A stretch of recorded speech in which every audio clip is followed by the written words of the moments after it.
हाँ जी dear viewer, स्वागत है तुहाडा सारिਆਂ ਦਾ एक बार फिर ਤੋਂ ਤੁਹਾਡੇ ਆਪਣੇ चैनल ਦੇ ਉੱਤੇ।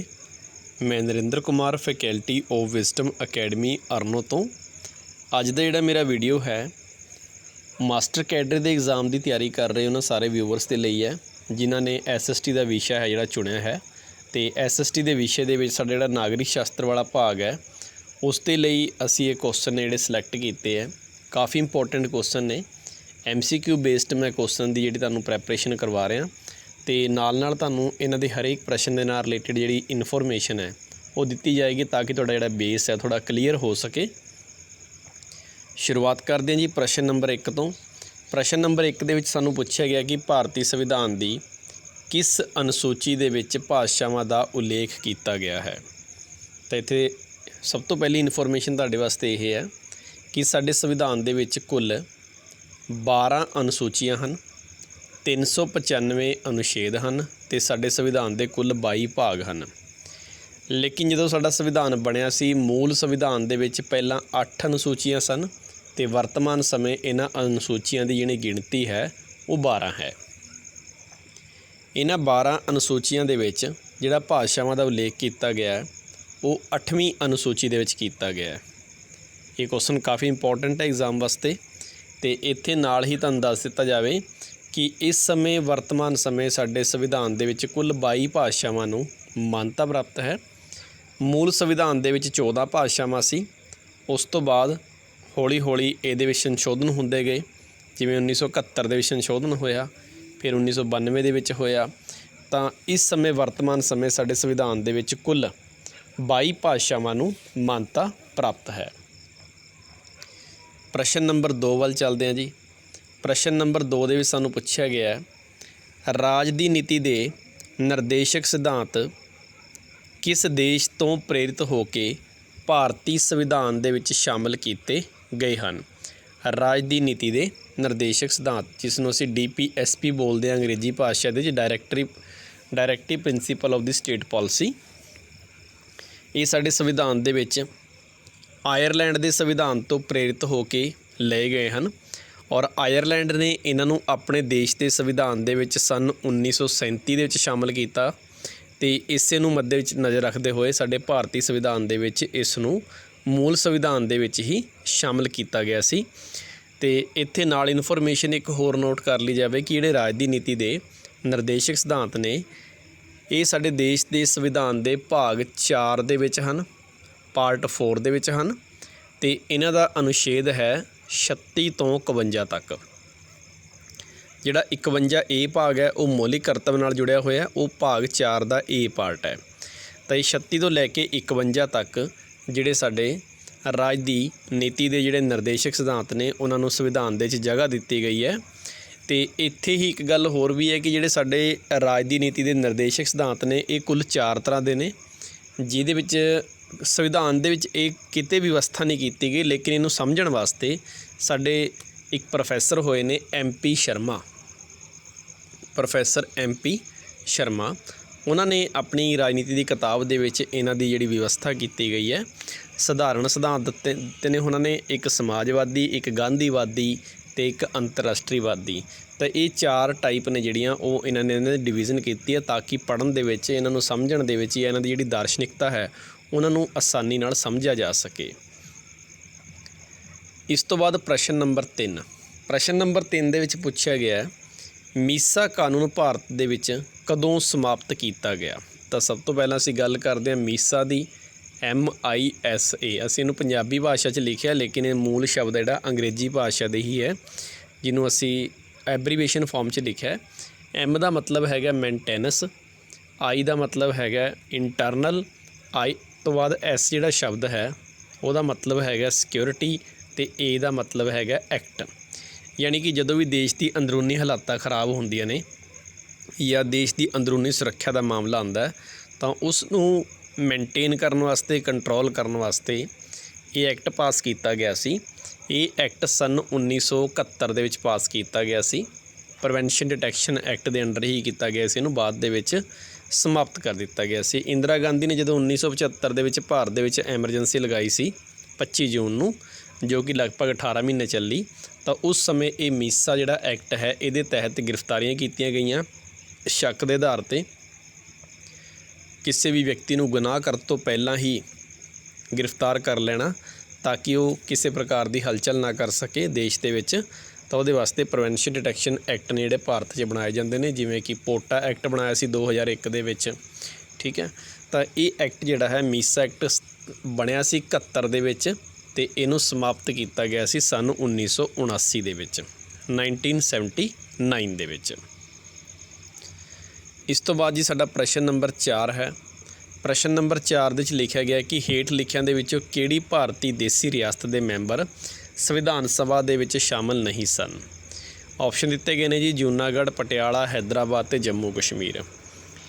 ਤਾਂ ਸਾਡੀ ਜਿਹੜੇ ਦੇਸ਼ ਦੀ ਆਜ਼ਾਦੀ ਹੋਈ ਤਾਂ ਉਸ ਸਮੇਂ ਸਾਡੇ ਦੇਸ਼ ਦੇ ਵਿੱਚ ਕੁੱਲ 565 ਦੇਸੀ ਰਿਆਸਤਾਂ ਸਨ ਅਤੇ ਦੇਸੀ ਰਿਆਸਤਾਂ ਨੂੰ ਸਰਦਾਰ ਵੱਲਭ ਭਾਈ ਪਟੇਲ ਨੇ ਭਾਰਤ 'ਚ ਸ਼ਾਮਲ ਹੋਣ ਦੇ ਲਈ ਪ੍ਰੇਰਿਤ ਕੀਤਾ ਸੀ। ਉਹਨਾਂ ਨੂੰ ਕੁਛ ਸਪੈਸ਼ਲ ਪ੍ਰੋਵੀਜ਼ਨ ਕੀਤੀਆਂ ਗਈਆਂ, ਜਿਵੇਂ ਕਿ ਪ੍ਰੀਵੀ ਪਰਸ ਦੀ ਪਾਲਿਸੀ ਲਾਗੂ ਕੀਤੀ ਗਈ, ਉਹਨਾਂ ਨੂੰ 21 ਤੋਪਾਂ ਦੀ ਸਲਾਮੀ ਦਿੱਤੀ ਗਈ, ਸਨਮਾਨਿਤ ਕੀਤਾ ਗਿਆ, ਉਹਨਾਂ ਨੂੰ ਆਪਣੇ ਆਪਣੇ ਇਲਾਕੇ 'ਚ ਟੈਕਸ ਕਰਨ ਦੀ ਵੀ ਜਿਹੜੀ ਇਕੱਠਾ ਕਰਨ ਦੀ ਜਿਹੜੀ ਵਿਵਸਥਾ ਦਿੱਤੀ ਗਈ। ਤਾਂ ਅਜਿਹੇ ਬਹੁਤ ਸਾਰੇ ਲਾਲਚ ਦੇ ਕੇ ਦੇਸੀ ਰਿਆਸਤਾਂ ਨੂੰ ਭਾਰਤ 'ਚ ਸ਼ਾਮਲ ਕੀਤਾ ਗਿਆ। ਪਰ ਦੇਸੀ ਰਿਆਸਤਾਂ ਦੇ ਜਦੋਂ ਸੰਵਿਧਾਨ ਸਭਾ ਬਣੀ ਤਾਂ ਉਹਨਾਂ ਦੇ ਵਿੱਚੋਂ ਕੁੱਲ 93 ਮੈਂਬਰ ਸਨ ਜੋ ਕਿ ਕੈਬਨਿਟ ਮਿਸ਼ਨ ਨੇ ਭਾਰਤ ਦੇ ਵਿੱਚ ਦੇਸੀ ਰਿਆਸਤਾਂ ਦੇ ਵਿੱਚੋਂ ਨਿਯੁਕਤ ਕਰਨੇ ਸਨ। ਪਰ ਜਦੋਂ ਮੁਸਲਿਮ ਲੀਗ ਨੇ ਬਾਈਕਾਟ ਕਰਤਾ ਤਾਂ ਬਾਈਕਾਟ ਕਰਨ ਤੋਂ ਬਾਅਦ ਜਦੋਂ ਨਵੀਂ ਸੰਵਿਧਾਨ ਸਭਾ ਬਣੀ ਤਾਂ ਇਹਦੇ ਵਿੱਚ ਇਹਨਾਂ ਦੀ ਮੈਂਬਰਾਂ ਦੀ ਗਿਣਤੀ 93 ਤੋਂ ਘੱਟ ਕੇ 70 ਰਹਿ ਗਈ, ਸਿਰਫ 70 ਮੈਂਬਰ ਰਹਿ ਗਏ ਸਨ। ਔਰ ਇਹਨਾਂ 70 ਮੈਂਬਰਾਂ ਦੇ ਵਿੱਚੋਂ ਹੈਦਰਾਬਾਦ ਇੱਕ ਅਜਿਹੀ ਸਟੇਟ ਸੀ ਜਿਹਦੇ ਮੈਂਬਰ ਸਾਡੀ ਸੰਵਿਧਾਨ ਸਭਾ ਦੇ ਵਿੱਚ ਸ਼ਾਮਲ ਨਹੀਂ ਹੋਏ ਸਨ। ਹੈਦਰਾਬਾਦ ਦੇ ਉਸ ਸਮੇਂ ਜਿਹੜੇ ਰਾਜਾ ਸਨ, ਮਹਾਰਾਜਾ ਕਹਿ ਲਓ, ਤਾਂ ਉਹਨਾਂ ਦਾ ਨਾਮ ਸੀ ਨਿਜ਼ਾਮ ਉਸਮਾਨ ਅਲੀ ਖਾਨ ਸਦੀਕੀ, ਜੋ ਕਿ ਭਾਰਤ ਵਿੱਚ ਸ਼ਾਮਲ ਨਹੀਂ ਹੋਣਾ ਚਾਹੁੰਦੇ ਸਨ। ਇਸੇ ਕਰਕੇ ਸਰਦਾਰ ਵੱਲਭ ਭਾਈ ਪਟੇਲ ਨੇ ਮਿਲਟਰੀ ਆਪਰੇਸ਼ਨ ਚਲਾਇਆ, ਪੁਲਿਸ ਕਾਰਵਾਈ ਕੀਤੀ ਅਤੇ ਉਸ ਨੂੰ ਅਸੀਂ ਬੋਲਦੇ ਹਾਂ ਆਪਰੇਸ਼ਨ ਅਪੋਲੋ। ਆਪਰੇਸ਼ਨ ਅਪੋਲੋ ਇਸ ਕਰਕੇ ਕਿਹਾ ਜਾਂਦਾ ਹੈ ਕਿਉਂਕਿ ਉਸ ਸਮੇਂ ਸਭ ਤੋਂ ਜ਼ਿਆਦਾ ਜਿਹੜੇ ਪੋਲੋ ਗਰਾਊਂਡ ਨੇ ਉਹ ਸਾਡੇ ਹੈਦਰਾਬਾਦ ਦੇ ਵਿੱਚ ਸਨ ਅਤੇ ਇਸੇ ਕਰਕੇ ਇਸ ਆਪਰੇਸ਼ਨ ਨੂੰ ਨਾਮ ਦਿੱਤਾ ਗਿਆ ਸੀ ਪੋਲੋ। ਅਤੇ ਉਸ ਤੋਂ ਬਾਅਦ ਅਸੀਂ ਹੈਦਰਾਬਾਦ ਨੂੰ ਲਗਭਗ 5 ਦਿਨਾਂ ਦੇ ਵਿੱਚ ਆਪਣੇ ਕਬਜ਼ੇ ਦੇ ਅਧੀਨ ਲੈ ਲਿਆ ਸੀ। ਅਤੇ ਹੈਦਰਾਬਾਦ ਹੀ ਇੱਕ ਅਜਿਹੀ ਰਿਆਸਤ ਸੀ ਜਿਹਦੇ ਮੈਂਬਰ ਸਾਡੇ ਭਾਰਤੀ ਸੰਵਿਧਾਨ ਸਭਾ ਦੇ ਵਿੱਚ ਸ਼ਾਮਲ ਨਹੀਂ ਸਨ। ਜੰਮੂ ਕਸ਼ਮੀਰ ਦੇ ਮੈਂਬਰ ਪਹਿਲਾਂ ਸ਼ਾਮਲ ਨਹੀਂ ਸਨ, ਲੇਕਿਨ ਜਦੋਂ ਸੰਵਿਧਾਨ ਦੇ ਵਿੱਚ ਅਨੁਛੇਦ 370 ਦੀ ਗੱਲ ਆਈ, ਆਰਟੀਕਲ 370 ਦੀ ਆਈ, ਤਾਂ ਉਸ ਸਮੇਂ ਇਹਨਾਂ ਦੇ ਜਿਹੜੇ 4 ਮੈਂਬਰ ਨੇ ਉਹਨਾਂ ਨੂੰ ਬਾਅਦ ਦੇ ਵਿੱਚ ਸ਼ਾਮਲ ਕਰ ਲਿਆ ਗਿਆ ਸੀ।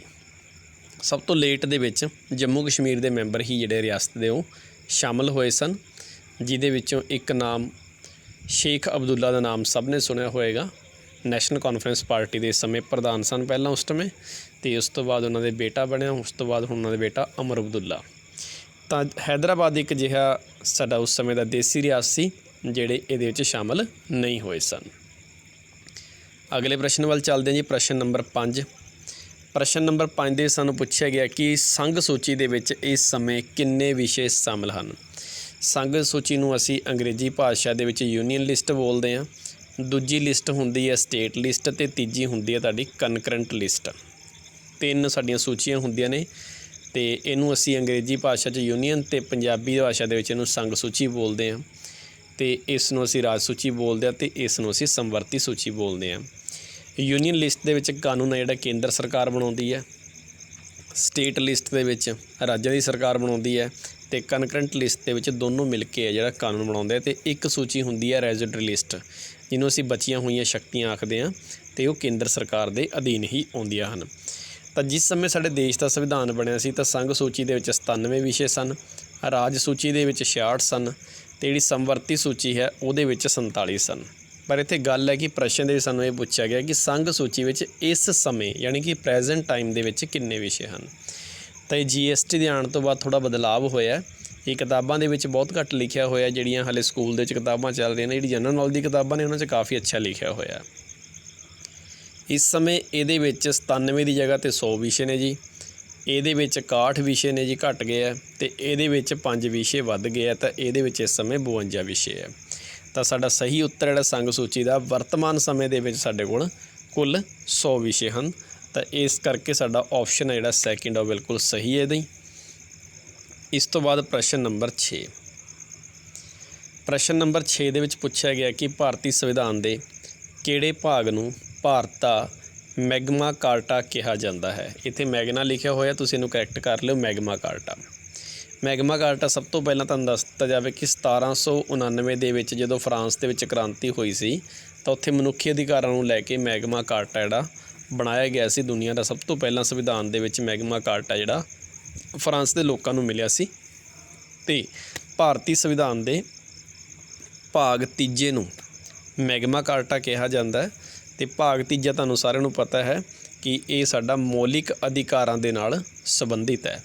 ਜਿਹੜੇ ਭਾਰਤੀ ਸੰਵਿਧਾਨ ਦੇ ਵਿੱਚ ਨਾਗਰਿਕਾਂ ਨੂੰ ਮੌਲਿਕ ਅਧਿਕਾਰ ਮਿਲੇ ਹਨ ਉਹ ਭਾਗ ਤੀਜੇ ਦੇ ਵਿੱਚ ਹਨ ਅਤੇ ਮੌਲਿਕ ਅਧਿਕਾਰਾਂ ਕਰਕੇ ਹੀ ਇਸ ਨੂੰ ਮੈਗਮਾ ਕਾਰਟਾ ਕਿਹਾ ਜਾਂਦਾ ਹੈ। ਕਿਉਂਕਿ ਤੁਹਾਨੂੰ ਦੱਸਿਆ ਕਿ ਫਰਾਂਸ ਦੇ ਵਿੱਚ ਜਿਹੜੀ ਕ੍ਰਾਂਤੀ ਹੋਈ ਸੀ ਉਸ ਸਮੇਂ ਮਨੁੱਖੀ ਜਿਹੜੇ ਅਧਿਕਾਰ ਉਹਨਾਂ ਨੂੰ ਮਿਲੇ ਸਨ ਤਾਂ ਉਹਨਾਂ ਨੇ ਉਸ ਚਾਰਟਰ ਨੂੰ ਮੈਗਮਾ ਕਾਰਟਾ ਕਿਹਾ ਸੀ। ਇਸੇ ਕਰਕੇ ਭਾਰਤੀ ਸੰਵਿਧਾਨ ਦੇ ਤੀਜੇ ਭਾਗ ਨੂੰ ਮੈਗਮਾ ਕਾਰਟਾ ਕਿਹਾ ਜਾਂਦਾ ਹੈ। ਔਰ ਭਾਰਤੀ ਸੰਵਿਧਾਨ ਦੇ ਵਿੱਚ ਜਿਹੜੇ ਮੌਲਿਕ ਅਧਿਕਾਰ ਨੇ ਉਹ 12 ਤੋਂ ਲੈ ਕੇ ਅਨੁਛੇਦ 35 ਤੱਕ ਹਨ ਅਤੇ ਇਹ ਅਮਰੀਕਾ ਦੇ ਸੰਵਿਧਾਨ ਤੋਂ ਪ੍ਰੇਰਿਤ ਹੋ ਕੇ ਸਾਡੇ ਭਾਰਤੀ ਸੰਵਿਧਾਨ ਦੇ ਵਿੱਚ ਐਡ ਕੀਤੇ ਗਏ ਹਨ।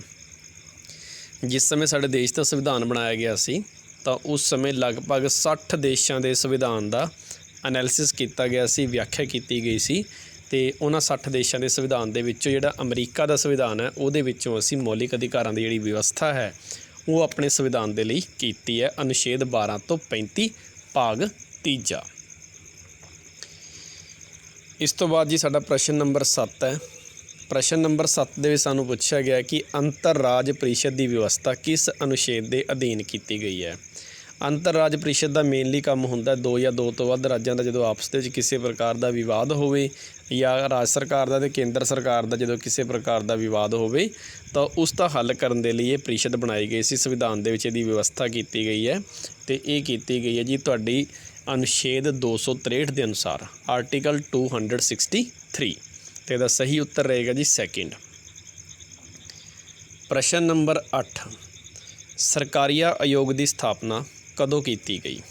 ਸਰਕਾਰੀਆ ਆਯੋਗ ਹੈ ਜਿਹੜਾ, ਇਹਨਾਂ ਦਾ ਨਾਮ ਸਰਕਾਰੀ ਆਯੋਗ ਇਸ ਕਰਕੇ ਹੈ ਕਿਉਂਕਿ ਇਹ ਜਿਹੜੇ ਪੰਜਾਬ ਦੇ ਉਸ ਸਮੇਂ ਦੇ ਇੱਕ ਖਾਸ ਵਿਅਕਤੀ RS ਸਰਕਾਰੀਆ, ਇਹਨਾਂ ਦਾ ਪੂਰਾ ਨਾਮ ਹੈ ਜੀ ਰਣਜੀਤ ਸਿੰਘ ਸਰਕਾਰੀਆ।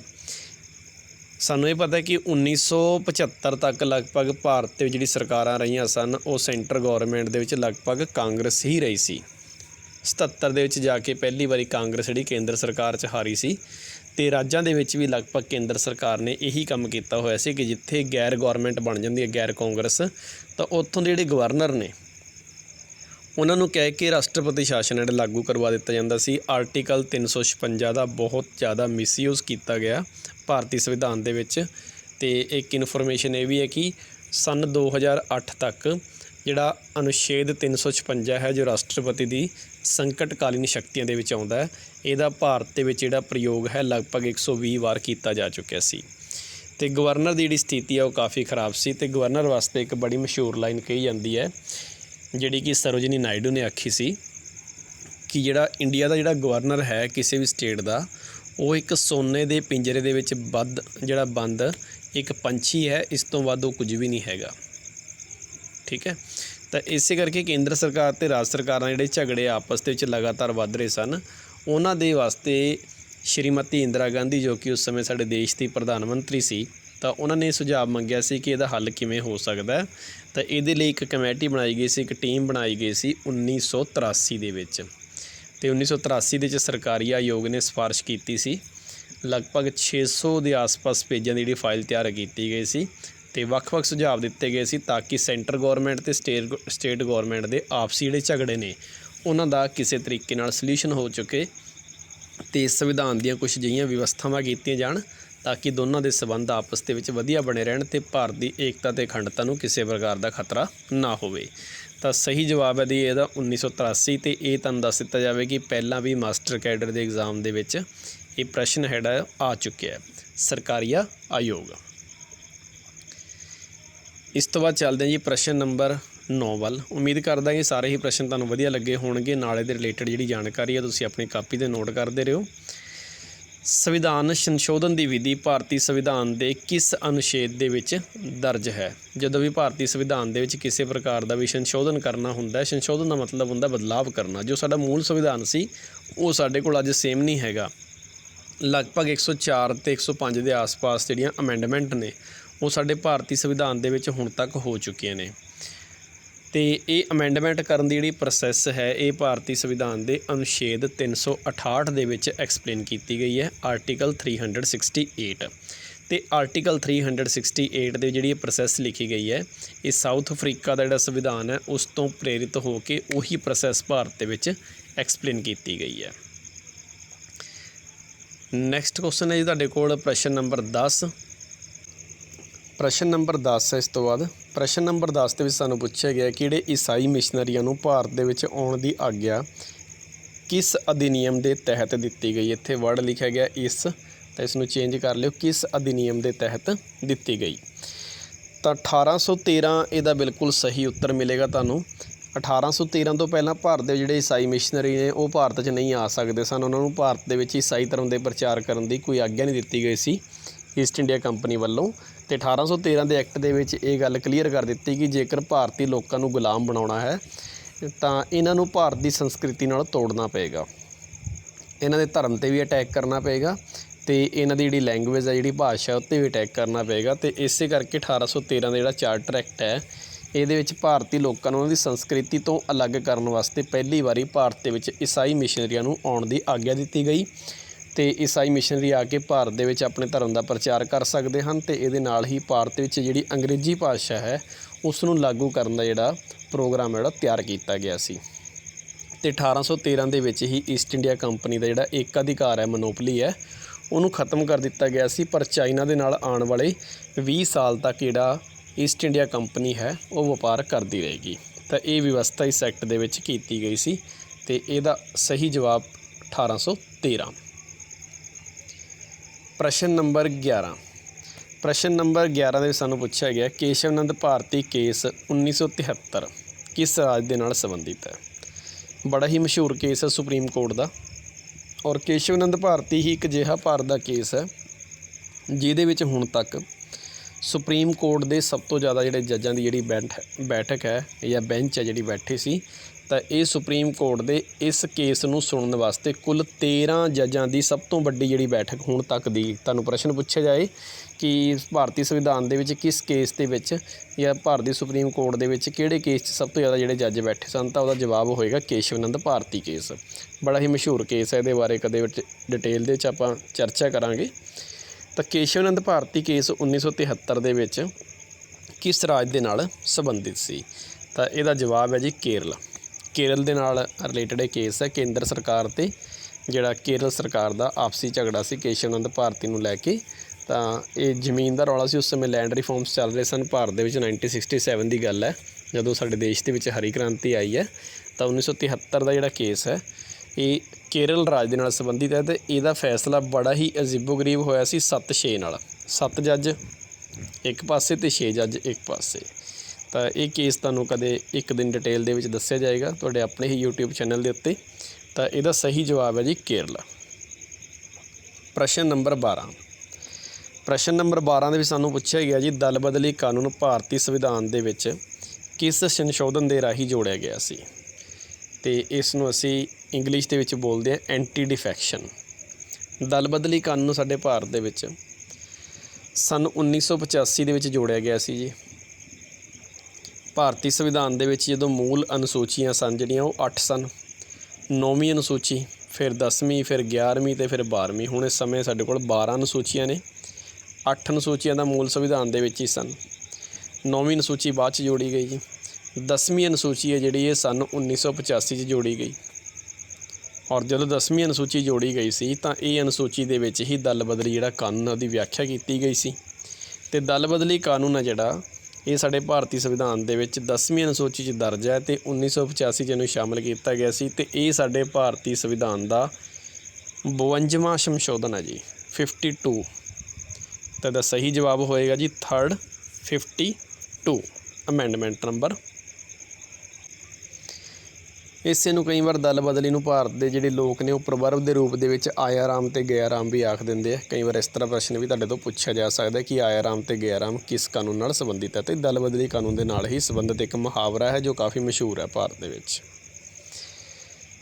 ਇਸ ਤੋਂ ਬਾਅਦ ਪ੍ਰਸ਼ਨ ਨੰਬਰ 13, ਰਾਜ ਪੁਨਰਗਠਨ ਆਯੋਗ ਦੀ ਸਥਾਪਨਾ ਕਿਸ ਸਾਲ ਕੀਤੀ ਗਈ ਸੀ। ਰਾਜਾਂ ਦਾ ਪੁਨਰਗਠਨ ਦਾ ਮਤਲਬ ਕਿ ਜਿਹੜੇ ਸਾਡੇ ਕੋਲ ਬ੍ਰਿਟਿਸ਼ ਪੀਰੀਅਡ ਦਾ ਮੈਪ ਸੀ, ਜੋ ਸਾਡੇ ਕੋਲ ਅੰਗਰੇਜ਼ਾਂ ਦਾ ਮੈਪ ਸੀ 1947 ਦੇ ਵਿੱਚ, ਉਸ ਸਮੇਂ ਭਾਰਤੀ ਸੰਵਿਧਾਨ ਦੇ ਵਿੱਚ 11 ਸਟੇਟਾਂ ਸਨ, 4 ਚੀਫ ਕਮਿਸ਼ਨਰ ਏਰੀਆ ਸਨ। ਜਿਵੇਂ ਅਸੀਂ ਅੱਜ ਕੱਲ੍ਹ ਕੇਂਦਰ ਸ਼ਾਸਿਤ ਪ੍ਰਦੇਸ਼ ਬੋਲਦੇ ਹਾਂ, ਤਾਂ ਅੰਗਰੇਜ਼ਾਂ ਦੇ ਸਮੇਂ 4 ਜਿਹੜੇ ਸਾਡੇ ਕੇਂਦਰ ਸ਼ਾਸਿਤ ਪ੍ਰਦੇਸ਼ ਸਨ, ਅਤੇ ਉਹਨਾਂ ਨੂੰ ਹੀ ਉਸ ਸਮੇਂ ਚੀਫ ਕਮਿਸ਼ਨਰ ਏਰੀਆ ਕਿਹਾ ਜਾਂਦਾ ਸੀ। ਅਤੇ 4 ਚੀਫ ਕਮਿਸ਼ਨਰ ਦੇ ਏਰੀਆ ਦੇ ਵਿੱਚ ਅਜਮੇਰ, ਮੇਵਾੜ ਦੋਨੋਂ ਇਕੱਠੇ ਹੀ ਹੈ, ਬਲੋਚਿਸਤਾਨ, ਕੁਰਗ ਅਤੇ ਦਿੱਲੀ, ਇਹ 4 ਏਰੀਏ ਸਨ ABCD, ਇਹਨਾਂ ਨੂੰ ਹੀ ਅਸੀਂ ਉਸ ਸਮੇਂ ਬੋਲਦੇ ਸਾਂ ਚੀਫ ਕਮਿਸ਼ਨਰ ਏਰੀਆ। 11 ਟੋਟਲ ਸਾਡੀਆਂ ਉਸ ਸਮੇਂ ਸਟੇਟਾਂ ਸਨ। ਅਤੇ ਜਦੋਂ ਦੇਸ਼ ਆਜ਼ਾਦ ਹੋ ਗਿਆ, ਸਭ ਕੁਛ ਕੰਮ ਜਿਹੜਾ ਕੰਪਲੀਟ ਹੋ ਗਿਆ ਸੀ, ਸੰਵਿਧਾਨ ਬਣ ਗਿਆ ਸੀ, ਤਾਂ ਉਸੇ ਸਮੇਂ ਆਂਧਰਾ ਪ੍ਰਦੇਸ਼ ਦੇ ਵਿੱਚ ਇਸ ਗੱਲ ਦੀ ਮੰਗ ਹੋਈ ਕਿ ਸਾਨੂੰ ਆਂਧਰਾ ਪ੍ਰਦੇਸ਼ ਇੱਕ ਅਲੱਗ ਸਟੇਟ ਹੈ ਜਿਹੜੀ ਉਹ ਚਾਹੀਦੀ ਹੈ। ਅਤੇ ਇਸੇ ਵਿਵਾਦ ਕਰਕੇ ਉੱਥੇ ਇੱਕ ਵਿਅਕਤੀ ਸੀ ਜਿਹਦਾ ਨਾਮ ਸੀ ਰਾਮਾਲੂ ਨੇ ਇਸ ਗੱਲ ਦੀ ਸਟ੍ਰਾਈਕ ਕੀਤੀ ਕਿ ਸਾਨੂੰ ਤੇਲਗੂ ਭਾਸ਼ਾ ਦੇ ਆਧਾਰ 'ਤੇ ਇੱਕ ਆਂਧਰਾ ਪ੍ਰਦੇਸ਼ ਅਲੱਗ ਸਟੇਟ ਚਾਹੀਦੀ ਹੈ। ਅਤੇ ਜਿਹਦੇ ਕਰਕੇ ਨਹਿਰੂ ਨੇ 1953 ਦੇ ਵਿੱਚ ਪਹਿਲੀ ਸਟੇਟ ਜਿਹੜੀ ਭਾਸ਼ਾ ਦੇ ਆਧਾਰ 'ਤੇ ਭਾਰਤ ਦੇ ਵਿੱਚ ਨਵੀਂ ਬਣੀ ਹੈ ਆਂਧਰਾ ਪ੍ਰਦੇਸ਼। ਅਤੇ ਉਸ ਤੋਂ ਬਾਅਦ ਦੂਜੀ ਸਟੇਟਾਂ ਨੇ ਵੀ ਇਸੇ ਗੱਲ ਦਾ ਰੌਲਾ ਪਾ ਦਿੱਤਾ ਕਿ ਸਾਨੂੰ ਅਲੱਗ-ਅਲੱਗ ਸਟੇਟਾਂ ਜਿਹੜੀਆਂ ਆਪਣੇ ਭਾਸ਼ਾ ਦੇ ਆਧਾਰ 'ਤੇ ਚਾਹੀਦੀਆਂ ਨੇ। ਇਸੇ ਕਰਕੇ ਨਹਿਰੂ ਨੇ SRC ਕਮਿਸ਼ਨ ਦੀ ਸਥਾਪਨਾ ਕੀਤੀ। S ਦਾ ਮਤਲਬ ਸਟੇਟ, R ਦਾ ਮਤਲਬ ਰੀਆਰਗਨਾਈਜੇਸ਼ਨ, ਅਤੇ C ਦਾ ਮਤਲਬ ਕਮਿਸ਼ਨ, ਰਾਜ ਪੁਨਰਗਠਨ ਆਯੋਗ। ਤਾਂ ਇਸ ਦੇ ਵਿੱਚ SRC ਕਮਿਸ਼ਨ ਦੇ ਜਿਹੜੇ ਹੈੱਡ ਸਨ ਉਹਨਾਂ ਦਾ ਨਾਮ ਸੀ ਜੀ ਫਜ਼ਲ ਅਲੀ। ਅਤੇ ਫਜ਼ਲ ਅਲੀ ਨੂੰ ਇਸ ਗੱਲ ਦੀ ਜ਼ਿੰਮੇਵਾਰੀ ਦਿੱਤੀ ਗਈ ਕਿ ਉਹ ਭਾਰਤ ਦਾ ਜਿਹੜਾ ਮੈਪ ਆ ਦੁਬਾਰਾ ਤੋਂ ਤਿਆਰ ਕਰਨਗੇ। ਅਤੇ ਲਗਭਗ ਫਜ਼ਲ ਅਲੀ ਨੇ 2 ਸਾਲ ਦੇ ਉੱਤੇ 2-2.25 ਸਾਲ ਦਾ ਟਾਈਮ ਲਗਾਇਆ। ਫਿਰ ਜਾ ਕੇ ਉਹਨਾਂ ਨੇ 1956 ਦੇ ਵਿੱਚ ਆਪਣੀ ਰਿਪੋਰਟ ਪੇਸ਼ ਕੀਤੀ। ਅਤੇ ਇਸ ਰਿਪੋਰਟ ਦੇ ਵਿੱਚ ਉਹਨਾਂ ਨੇ ਭਾਰਤ ਵਿੱਚ ਕੁੱਲ 14 ਰਾਜ ਬਣਾਏ ਅਤੇ 6 ਬਣਾਈਆਂ ਯੂਨੀਅਨ ਟੈਰੀਟਰੀ। ਅਤੇ ਇਹਦੇ ਵਿੱਚ ਹੀ ਸਾਡੇ ਪੰਜਾਬ ਦਾ ਜਿਹੜਾ ਪੈਪਸੂ ਵਾਲਾ ਇਲਾਕਾ ਸੀ ਉਹਨੂੰ ਪੰਜਾਬ ਦੇ ਨਾਲ ਜੋੜ ਦਿੱਤਾ ਗਿਆ ਸੀ, Patiala and Eastern Punjab State union.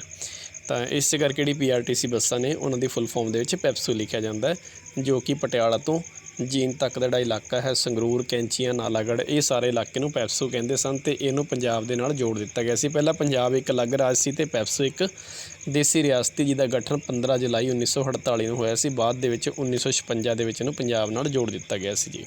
ਠੀਕ ਹੈ, ਤਾਂ ਹੁਣ ਪ੍ਰਸ਼ਨ ਇਹ ਸੀ ਆਪਣਾ ਕਿ ਰਾਜ ਪੁਨਰਗਠਨ ਆਯੋਗ ਦੀ ਸਥਾਪਨਾ ਕਿਸ ਸਾਲ ਹੋਈ ਹੈ। ਤਾਂ ਇਹਦਾ ਸਹੀ ਜਵਾਬ ਹੈ ਜੀ ਸਨ 1953।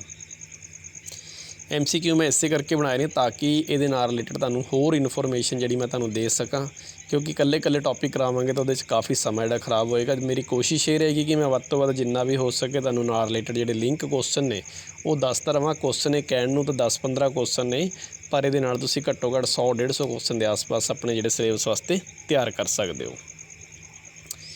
ਇਸ ਤੋਂ ਬਾਅਦ ਗੱਲ ਆਉਂਦੀ ਜੀ ਪ੍ਰਸ਼ਨ ਨੰਬਰ 14 ਦੀ, ਕਿਹੜੇ ਸੰਸ਼ੋਧਨ ਦੇ ਰਾਹੀਂ 6 ਸਾਲ ਤੋਂ 14 ਸਾਲ ਤੱਕ ਦੇ ਵਿਦਿਆਰਥੀਆਂ ਨੂੰ ਮੁਫਤ ਤੇ ਲਾਜ਼ਮੀ ਸਿੱਖਿਆ ਪ੍ਰਦਾਨ ਕਰਨ ਦਾ ਉਪਰਾਲਾ ਕੀਤਾ ਗਿਆ। ਤਾਂ ਭਾਰਤੀ ਸੰਵਿਧਾਨ ਦੇ ਮੌਲਿਕ ਅਧਿਕਾਰਾਂ ਦੇ ਵਿੱਚ ਕਈ ਵਾਰ ਦੱਸਿਆ ਜਾਂਦਾ ਕਿ ਸਿੱਖਿਆ ਦਾ ਅਧਿਕਾਰ ਇੱਕ ਅਲੱਗ ਅਧਿਕਾਰ ਹੈ, ਤਾਂ ਇਹ ਬਿਲਕੁਲ ਗਲਤ ਗੱਲ ਹੈ।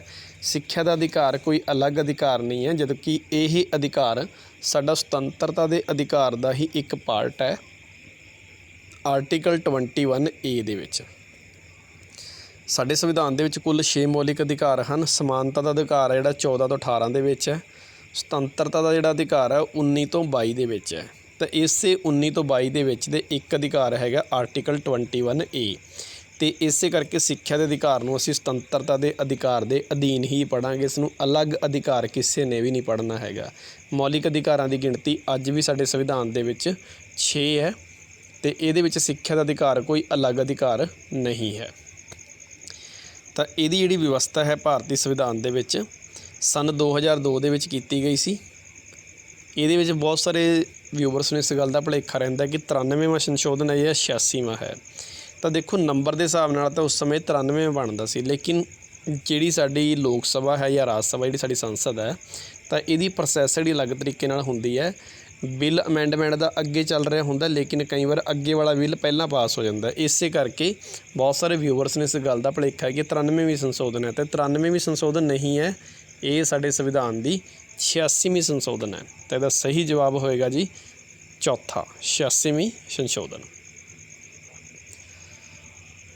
उस तो बाद प्रश्न नंबर 15, धार्मिक ਕੰਮਾਂ ਦੇ ਪ੍ਰਬੰਧ ਦੀ ਆਜ਼ਾਦੀ ਕਿਸ ਅਨੁਛੇਦ ਦੇ ਅਨੁਸਾਰ ਪ੍ਰਦਾਨ ਕੀਤੀ ਗਈ ਹੈ। ਅਸੀਂ ਕਿਸੇ ਵੀ ਪ੍ਰਕਾਰ ਦੇ ਜਿਹੜੇ ਧਾਰਮਿਕ ਸਾਡੀਆਂ ਸੰਸਥਾਵਾਂ ਨੇ ਉਹਨਾਂ ਦੇ ਕਾਨੂੰਨ ਨੂੰ ਲੈ ਕੇ ਕੰਮ ਕਰ ਸਕਦੇ ਹਾਂ, ਜਿਵੇਂ ਕਿ ਅਸੀਂ ਆਪਣੇ ਪਿੰਡਾਂ ਦੇ ਵਿੱਚ ਮੰਦਰ, ਮਸਜਿਦ, ਗੁਰਦੁਆਰਾ, ਕਿਸੇ ਵੀ ਪ੍ਰਕਾਰ ਦਾ ਕੋਈ ਧਾਰਮਿਕ ਪੂਜਾ ਸਥਾਨ ਦਾ ਕੰਮ ਹੈਗਾ ਤਾਂ ਉਹਦਾ ਪ੍ਰਬੰਧ ਅਸੀਂ ਕਰ ਸਕਦੇ ਹਾਂ, ਅਤੇ ਇਸ ਗੱਲ ਦੀ ਵਿਵਸਥਾ ਸਾਨੂੰ ਆਰਟੀਕਲ 26 ਦੇ ਵਿੱਚ ਦਿੱਤੀ ਗਈ ਹੈ। ਆਰਟੀਕਲ ਨੰਬਰ 25 ਤੋਂ ਲੈ ਕੇ 28 ਤੱਕ ਜਿਹੜਾ ਉਹ ਧਾਰਮਿਕ ਸੁਤੰਤਰਤਾ ਦਾ ਅਧਿਕਾਰ ਹੈ ਸਾਡਾ, ਅਤੇ ਇਹ ਅਧਿਕਾਰ ਨੰਬਰ 4 ਹੈ, ਅਤੇ ਇਹਦੇ ਵਿੱਚ ਜਿਹੜੀ ਵਿਵਸਥਾ ਹੈ ਇਹ ਆਰਟੀਕਲ 26 ਦੇ ਵਿੱਚ ਆਉਂਦੀ ਹੈ, ਅਤੇ ਇਹਦਾ ਸਹੀ ਜਵਾਬ ਹੋਏਗਾ ਜੀ ਆਰਟੀਕਲ 26। ਨੈਕਸਟ ਕੁਐਸਚਨ ਹੈ ਜੀ, ਭਾਰਤ ਦੀ ਜਿਹੜੀ ਸੰਵਿਧਾਨ ਸਭਾ ਹੈ ਉਹਦੀ ਪਹਿਲੀ ਮੀਟਿੰਗ ਕਦੋਂ ਹੋਈ ਸੀ। ਸੰਵਿਧਾਨ ਸਭਾ ਦਾ ਜਿਹੜਾ ਗਠਨ ਹੈ ਉਹ ਕੈਬਨਿਟ ਮਿਸ਼ਨ ਦੁਆਰਾ ਕੀਤਾ ਗਿਆ ਸੀ, ਜੋ ਕਿ AR ਐਟਲੇ ਨੇ ਭੇਜਿਆ ਸੀ ਭਾਰਤ ਦੇ ਵਿੱਚ, ਅਤੇ ਉਹਨਾਂ ਨੇ ਭਾਰਤੀ ਸੰਵਿਧਾਨ ਦੇ ਵਿੱਚ ਕੁੱਲ 399 ਮੈਂਬਰਾਂ ਦੀ ਨਿਯੁਕਤੀ ਕਰਨੀ ਸੀ, ਜਿਨ੍ਹਾਂ ਨੇ ਸਾਡੇ ਭਾਰਤ ਦੇ ਸੰਵਿਧਾਨ ਦਾ ਨਿਰਮਾਣ ਕਰਨਾ ਸੀ, ਜਿਹਦੇ ਵਿੱਚੋਂ 292 ਮੈਂਬਰ ਨੇ ਜਿਹੜੇ ਰਾਜਾਂ ਦੇ ਵਿੱਚੋਂ ਸੀ, 4 ਚੀਫ ਕਮਿਸ਼ਨਰ ਏਰੀਆ ਦੇ ਵਿੱਚੋਂ, ਅਤੇ 93 ਦੇਸੀ ਰਿਆਸਤਾਂ 'ਚੋਂ, ਕੁੱਲ ਮਿਲਾ ਕੇ 399 ਮੈਂਬਰ ਸਨ। ਅਤੇ ਇਹਨਾਂ 292 ਦੇ ਵਿੱਚੋਂ 210 ਸਨ ਜਿਹੜੇ ਜਨਰਲ ਸਨ, 4 ਸਿੱਖ ਸਨ, ਅਤੇ ਜਿਹੜੇ ਬਾਕੀ ਬਚ ਗਏ ਸਾਡੇ ਕੋਲ 78 ਮੈਂਬਰ ਇਹ ਮੁਸਲਮਾਨ ਸਨ। ਤਾਂ ਇਹਨਾਂ ਨੇ ਸਾਡੇ ਸੰਵਿਧਾਨ ਦਾ ਨਿਰਮਾਣ ਕਰਨਾ ਸੀ, ਅਤੇ ਇਹਦੀ ਜਿਹੜੀ ਪਹਿਲੀ ਮੀਟਿੰਗ ਹੋਈ ਸੀ ਜੀ ਇਹ ਹੋਈ ਸੀ 9 ਦਸੰਬਰ 1946 ਨੂੰ। ਇਹ ਕੁਐਸਚਨ ਵੀ ਪਹਿਲਾਂ ਸਾਨੂੰ ਮਾਸਟਰ ਕੈਡਰ ਦੇ ਐਗਜ਼ਾਮ ਦੇ ਵਿੱਚ ਪੁੱਛਿਆ ਜਾ ਚੁੱਕਿਆ ਜੀ। ਇਸ ਤੋਂ ਬਾਅਦ ਗੱਲ ਕਰਦੇ ਹਾਂ ਜੀ ਪ੍ਰਸ਼ਨ ਨੰਬਰ 17 ਦੀ। ਗੋਲਕਨਾਥ ਅਤੇ ਪੰਜਾਬ ਰਾਜ ਕੇਸ ਕਿਸ ਸਾਲ ਦੇ ਨਾਲ ਸੰਬੰਧਿਤ ਹੈ। ਪੰਜਾਬ ਦੇ ਵਿੱਚ ਲੈਂਡ ਰਿਫੋਰਮਸ ਨੂੰ ਲੈ ਕੇ ਇੱਕ ਕੇਸ ਹੋਇਆ ਗੋਲਕਨਾਥ ਦਾ, ਅਤੇ ਇਹ ਪੰਜਾਬ ਸਰਕਾਰ ਦੇ ਨਾਲ ਰਿਲੇਟਡ ਸੀ, ਸਟੇਟ ਦੇ ਨਾਲ ਰੌਲਾ ਸੀ ਉਹਨਾਂ ਦਾ, ਅਤੇ ਜਿਹਦੇ ਵਿੱਚ ਉਹਨਾਂ ਦੀ ਜਿਹੜੀ ਜ਼ਮੀਨਾਂ ਨੇ ਉਹ ਲੈ ਲਈਆਂ ਗਈਆਂ ਸਨ ਲੈਂਡ ਸੀਲਿੰਗ ਐਕਟ ਦੇ ਤਹਿਤ। ਅਤੇ ਇਹ ਜਿਹੜਾ ਕੇਸ ਹੋਇਆ ਜੀ ਇਹ ਹੋਇਆ ਸਨ 1967 ਦੇ ਵਿੱਚ, 1967 ਦੇ ਵਿੱਚ। ਇਹ ਵੀ ਪੰਜਾਬ ਨਾਲ ਰਿਲੇਟਡ ਇੱਕ ਕਾਫੀ ਮਸ਼ਹੂਰ ਜਿਹੜਾ ਕੇਸ ਆ ਉਹ ਮੰਨਿਆ ਜਾਂਦਾ ਜੀ। ਉਸ ਤੋਂ ਬਾਅਦ ਪ੍ਰਸ਼ਨ ਨੰਬਰ 18, ਰਾਸ਼ਟਰਪਤੀ ਦੇ ਉੱਤੇ ਮਹਾਦੋਸ਼ ਦਾ ਮੁਕੱਦਮਾ ਕਿਸ ਅਨੁਛੇਦ ਦੇ ਤਹਿਤ ਲਗਾਇਆ ਜਾਂਦਾ ਹੈ। ਮਹਾਦੋਸ਼ ਨੂੰ ਅਸੀਂ ਅੰਗਰੇਜ਼ੀ ਭਾਸ਼ਾ ਦੇ ਵਿੱਚ ਇੰਪੀਚਮੈਂਟ ਕਹਿੰਦੇ ਹਾਂ ਜੀ। ਇਹ ਪਿਛਲਾ ਜਿਹੜਾ ਮਾਸਟਰ ਕੈਡਰ ਦਾ ਐਗਜ਼ਾਮ ਹੋਇਆ ਜੀ ਉਹਦੇ ਵਿੱਚ ਇਹ ਕੁਐਸਚਨ ਪੁੱਛਿਆ ਗਿਆ ਸੀ, ਔਰ ਮਾਸਟਰ ਕੈਡਰ ਦੇ ਐਗਜ਼ਾਮ ਦੀ ਖਾਸੀਅਤ ਇਹ ਹੈਗੀ ਕਿ ਮੈਂ ਵੀ ਖੁਦ ਇਹ ਪੇਪਰ ਦੇ ਕੇ ਆਇਆ ਸੀ ਪਿਛਲੀ ਵਾਰ, ਤਾਂ ਉਹਦੇ ਵਿੱਚ ਕਾਫੀ ਕੁਐਸਚਨ ਜਿਹੇ ਸਨ ਜੋ ਪ੍ਰੀਵੀਅਸ ਈਅਰ ਦੇ ਪੇਪਰ ਦੇ ਵਿੱਚੋਂ ਹੀ ਰਿਪੀਟ ਕੀਤੇ ਗਏ ਸਨ, ਤਾਂ ਹੋ ਸਕਦਾ ਕਿ ਕੁਐਸਚਨ ਦੁਬਾਰਾ ਵੀ ਪੁੱਛਿਆ ਜਾ ਸਕਦਾ। ਤਾਂ ਇਹਦੀ ਜਿਹੜੀ ਵਿਵਸਥਾ ਹੈ ਰਾਸ਼ਟਰਪਤੀ ਦੇ ਉੱਤੇ ਮਹਾਦੋਸ਼ ਦਾ ਮੁਕੱਦਮਾ ਹੈ ਜਿਹੜਾ ਉਹ ਆਰਟੀਕਲ 61 ਦੇ ਅਕੋਰਡਿੰਗ ਹੀ ਲਗਾਇਆ ਜਾਂਦਾ ਹੈ। ਮਹਾਦੋਸ਼ ਦੇ ਮੁਕੱਦਮੇ ਦੇ ਵਿੱਚ ਰਾਸ਼ਟਰਪਤੀ ਨੂੰ ਹਟਾਉਣ ਵਾਸਤੇ 50 ਮੈਂਬਰ ਅਨੁਮੋਦਕ ਚਾਹੀਦੇ ਹਨ, ਅਤੇ 50 ਨੇ ਜਿਹੜੇ ਉਹਦਾ ਰਿਕਮੈਂਡ ਕਰਨਗੇ, ਉਹਨੂੰ ਪ੍ਰੈਫਰ ਕਰਨਗੇ। ਉਸ ਤੋਂ ਬਾਅਦ ਇਹਦੀ ਇਨਫੋਰਮੇਸ਼ਨ 14 ਦਿਨ ਪਹਿਲਾਂ ਜਿਹੜੀ ਇਨਫੋਰਮੇਸ਼ਨ ਹੈ ਉਹ ਰਾਸ਼ਟਰਪਤੀ ਨੂੰ ਭੇਜਣੀ ਪੈਂਦੀ ਹੈ, ਅਤੇ ਉਸ ਤੋਂ ਬਾਅਦ ਉਹਦੇ ਉੱਤੇ 2/3 ਮੈਂਬਰ ਲੋਕ ਸਭਾ ਅਤੇ ਰਾਜ ਸਭਾ ਦੇ ਸਾਈਨ ਕਰਕੇ ਰਾਸ਼ਟਰਪਤੀ ਨੂੰ ਉਹਦੀ ਪੋਸਟ ਤੋਂ ਹਟਾਇਆ ਜਾ ਸਕਦਾ ਹੈ। ਤਾਂ ਇੱਕ ਕੁਐਸਚਨ ਇਹਦੇ ਨਾਲ ਇਹ ਵੀ ਨੋਟ ਕਰ ਲਿਓ ਕਿ ਰਾਸ਼ਟਰਪਤੀ ਆਪਣਾ ਜਿਹੜਾ ਰਿਜ਼ਾਈਨ ਹੈ ਉਹ ਉਪ ਰਾਸ਼ਟਰਪਤੀ ਨੂੰ ਦੇਗਾ, ਯਾਨੀ ਕਿ ਵਾਈਸ ਪ੍ਰੈਜ਼ੀਡੈਂਟ ਨੂੰ।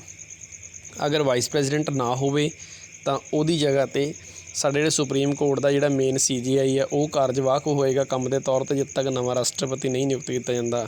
ਜੇ ਉਹ ਵੀ ਨਾ ਹੋਵੇ ਤਾਂ ਸੀਨੀਅਰ ਜਿਹੜਾ 2nd ਨੰਬਰ 'ਤੇ ਜਿਹੜਾ ਜੱਜ ਹੋਏਗਾ ਉਹਨੂੰ ਬਣਾਇਆ ਜਾਏਗਾ, ਅਤੇ ਇਸ ਗੱਲ ਦੀ ਵਿਵਸਥਾ ਸਾਡੇ ਸੰਵਿਧਾਨ ਦੇ ਵਿੱਚ ਆਰਟੀਕਲ 1969 ਦੇ ਐਕਟ ਦੇ ਤਹਿਤ ਕੀਤੀ ਗਈ ਸੀ। 1969 ਦੇ ਵਿੱਚ ਇਹ ਪਹਿਲੀ ਵਾਰੀ ਵਿਵਸਥਾ ਕੀਤੀ ਗਈ ਸੀ, ਕਿਉਂਕਿ ਉਸ ਸਮੇਂ ਜਿਹੜੇ ਜ਼ਾਕਿਰ ਹੁਸੈਨ ਸਨ ਭਾਰਤ ਦੇ ਰਾਸ਼ਟਰਪਤੀ, ਉਹਨਾਂ ਦੀ ਸਮੇਂ ਤੋਂ ਪਹਿਲਾਂ ਹੀ ਮੌਤ ਹੋ ਗਈ ਸੀ 1969 ਦੇ ਵਿੱਚ। 1967 ਦੇ ਵਿੱਚ ਜ਼ਾਕਿਰ ਹੁਸੈਨ ਸਾਡੇ ਦੇਸ਼ ਦੇ ਰਾਸ਼ਟਰਪਤੀ ਬਣੇ ਸਨ, ਫਿਰ ਉਹਨਾਂ ਦੀ ਜਗ੍ਹਾ 'ਤੇ ਵਾਈਸ ਪ੍ਰੈਜ਼ੀਡੈਂਟ ਨੂੰ ਬਣਾਇਆ ਗਿਆ, ਲੇਕਿਨ ਉਸ ਸਮੇਂ ਉਹਨਾਂ ਦੀ ਵੀ ਤਬੀਅਤ ਠੀਕ ਨਹੀਂ ਸੀ, ਅਤੇ ਉਸ ਤੋਂ ਬਾਅਦ ਫਿਰ ਸੁਪਰੀਮ ਕੋਰਟ ਦੇ ਜੱਜ ਨੂੰ ਕਾਰਜਵਾਹਕ ਦੇ ਤੌਰ 'ਤੇ ਬਣਾਇਆ ਗਿਆ ਸੀ। ਦੇ ਨਾਲ ਇਹ ਵੀ ਵਿਵਸਥਾ ਕਰਤੀ ਕਿ ਜੇਕਰ ਸੁਪਰੀਮ ਕੋਰਟ ਦੇ ਜੱਜ ਉਸ ਸਮੇਂ ਕਿਸੇ ਕਾਰਨ ਤੋਂ ਆਪਣਾ ਜਿਹੜੇ ਕਾਰਜਵਾਹਕ ਦੇ ਤੌਰ 'ਤੇ ਕੰਮ ਨਹੀਂ ਕਰ ਸਕਦੇ ਤਾਂ ਉਹਦੀ ਜਗ੍ਹਾ 'ਤੇ ਜਿਹੜੇ ਸੀਨੀਅਰ 2nd ਨੰਬਰ ਜਿਹੜੇ ਜੱਜ ਨੇ ਉਹ ਕੰਮ ਦੇ ਸੰਭਾਲਣਗੇ। ਪ੍ਰਸ਼ਨ ਨੰਬਰ 19 'ਚ ਪੁੱਛਿਆ ਗਿਆ ਕਿ ਹੇਠ ਲਿਖਿਆਂ ਦੇ ਵਿੱਚੋਂ ਕਿਹੜੇ ਭਾਰਤੀ ਉਪ ਰਾਸ਼ਟਰਪਤੀ USSR ਜਾਂ ਸੋਵੀਅਤ ਸੰਘ ਦੇ ਵਿੱਚ ਰਾਜਦੂਤ ਵੀ ਰਹੇ ਹਨ, ਐਂਬੈਸਡਰ ਦੇ ਤੌਰ 'ਤੇ ਜਿਨ੍ਹਾਂ ਨੇ ਕੰਮ ਕੀਤਾ ਹੈ। ਤਾਂ USSR ਆ ਜਿਹੜਾ ਇਹ ਸਨ 1922 ਦੇ ਵਿੱਚ ਬਣਿਆ ਸੀ, ਅਤੇ 1991 ਦੇ ਵਿੱਚ ਇਹਦਾ ਵਿਘਟਨ ਹੋ ਗਿਆ ਸੀ ਜਿਵੇਂ ਹੀ ਕੋਲਡ ਵਾਰ ਖਤਮ ਹੋਈ ਸੀ। ਇਹ ਵੀ ਇੱਕ ਬਹੁਤ ਲੰਬਾ ਟੌਪਿਕ ਹੈ। ਜਦੋਂ ਰਸ਼ੀਆ ਦੇ ਵਿੱਚ 1917 'ਚ ਕ੍ਰਾਂਤੀ ਹੋਈ ਸੀ ਤਾਂ ਉਸ ਤੋਂ ਬਾਅਦ 5 ਸਾਲ ਉੱਥੇ ਸਿਵਲ ਵਾਰ ਚੱਲੀ ਬੋਲਸ਼ਵਿਕ ਅਤੇ ਮੈਨਸ਼ਵਿਕ ਦੀ, ਅਤੇ 1922 ਦੇ ਵਿੱਚ USSR ਬਣਿਆ, ਅਤੇ 1991 ਤੱਕ ਜਿਹੜਾ USSR ਚੱਲਦਾ ਰਿਹਾ। USSR ਦੇ ਜਿਹੜੇ ਪਹਿਲੇ ਪ੍ਰਧਾਨ ਸਨ ਅਤੇ ਉਹਨਾਂ ਦਾ ਨਾਮ ਸਭ ਨੇ ਕਿਤਾਬਾਂ 'ਚ ਪੜ੍ਹਿਆ ਹੈ, ਵਲਾਦੀਮੀਰ ਲੈਨਿਨ। ਫਿਰ ਉਸ ਤੋਂ ਬਾਅਦ ਸਟਾਲਿਨ ਬਣਿਆ, ਫਿਰ ਨਿਕਿਤਾ ਖਰੁਸ਼ਚੇਵ ਬਣਿਆ, ਉਸ ਤੋਂ ਬਾਅਦ ਫਿਰ ਗੋਰਬਾਚੇਵ ਬਣਿਆ, ਬੋਰਿਸ ਯੈਲਟਸਿਨ ਬਣਿਆ 1991 ਦੇ ਵਿੱਚ। ਤਾਂ ਇਹ ਕੁਛ ਰਾਸ਼ਟਰਪਤੀਆਂ ਦੀ ਲਿਸਟ ਹੈ, ਇਹਦੇ ਬਾਰੇ ਕਦੇ ਫਿਰ ਡਿਟੇਲ ਦੇ ਵਿੱਚ ਗੱਲ ਕਰਾਂਗੇ ਜੀ।